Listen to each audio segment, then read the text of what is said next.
এখন আওয়ামী লীগের যে কোনো এক কর্মীর সামনে যে আপনি যদি বলেন যে আগেই ভালো ছিলাম, এই শব্দটা যদি আপনি একবার উচ্চারণ করতে পারেন, তো ওই ব্যক্তি যে কতটা খুশি হবে, মানে খুশিতে আত্মারাই আপনি যা চাইবেন তাই আপনাকে উপহার দিবে। সবার সামনে না বলতে পারলেও পিছনে ডেকে নিয়ে যে আওয়ামী লীগের কর্মীর সামনে একবার বলে দেখুন যে আগেই ভালো ছিলাম, দেখেন কি যত্ন আপনার করে, এত খুশি হবে রে ভাই। খুশির ঠেলায় আপনি যা চাইবেন তাই পাইবেন, এমনকি আপনাকে বুকি জড়িয়ে নিয়ে বলবে তুই যে আমার কলিজার বাইরে, এত সুন্দর কথা তুই কেমনে করলি। তার মানে এখন বোঝা যাচ্ছে আওয়ামী লীগের নিজস্ব কোনো পুঁজি নাই, পুঁজি ওই একটাই রয়েছে, ওই আগেই ভালো ছিলাম। এখন যদি প্রশ্ন করা হয় আগে তুমি ভালো ছিলে এখন ভালো নেই কেন, তো সে উত্তরে বলবে যে আমাদের বাড়িঘর পোড়ায় দিতেছে, আমাদের আর কথা বলতে দিতিস না, এখন আমরা নিরাপত্তাহীনতায় ভুগতেছি, আমাদের এখন আর কোনো নিরাপত্তা নাই। আরে ভাই, কে নিরাপত্তা দেবে আপনাকে?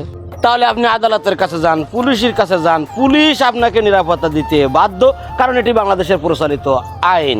এই সুবিধা সবাই পেয়ে থাকে। আপনার থানায় যাইতে সমস্যাটা কি, এটা তো আমাদের বুঝিয়ে আসতেছে না রে ভাই। বাংলাদেশের আইন তো তোমাকে বলি না যে তোমাকে আইনি সহায়তা দেবে না, অবশ্যই তোমাকে আইনি সহায়তা দেবে। তোমরা তা না করি সবসময় বলবা আমরা ভালো নেই, ওই সাথে আবার বলতেছো দেশ ভালো নেই। আরে ভাই, দেশ ভালো রয়েছে, তোমরা ভালো নেই এটি আমরা বিশ্বাস করি, কারণ তোমাদের ওই যে ক্ষমতা থাকতে যে স্লোগান ছিল, ওই স্লোগান থেকে তোমরা এখনো বেরিয়ে আসতে পারোনি। তোমাদের আগের স্লোগান ছিল শেখ হাসিনা হচ্ছে আমাদের অভিভাবক, শেখ হাসিনা হচ্ছে আমাদের শেষ ঠিকানা, শেখ হাসিনা হচ্ছে আমাদের আস্থা, শেখ হাসিনার উপরে নির্ভর করে আমরা চলি, শেখ হাসিনা যাই বলে তাই আমরা শুনি, শেখ হাসিনার কথার বাইরে আমরা কোনো কিছু করব না, শেখ হাসিনা মুগ্ধ যেটি বলবে সেটিই হবে, শেখ হাসিনাই একমাত্র আমাদের রক্ষক, শেখ হাসিনাই একমাত্র আমাদের ভক্ষক, উনি ছাড়া আমাদের কোনো ভরসা নেই, উনি আছে বাংলাদেশ আছে, উনি নেই বাংলাদেশ নেই, উনি আছে আমরা আছি, উনি নাই আমরা নাই, এই ছিল স্লোগান। এখন উনি তো চলিয়ে গেছে রে ভাই, উনি খুন গুম লুটপাট চুরি বাটপারি করিয়ে একেবারে দেশ থেকে জায়গা থেকেই পালিয়ে চলে গেছে। ওই অভিভাবককে ছেড়ে দেন, ছেড়ে দিয়ে আপনি বাংলার জমিনে বসবাস করুন।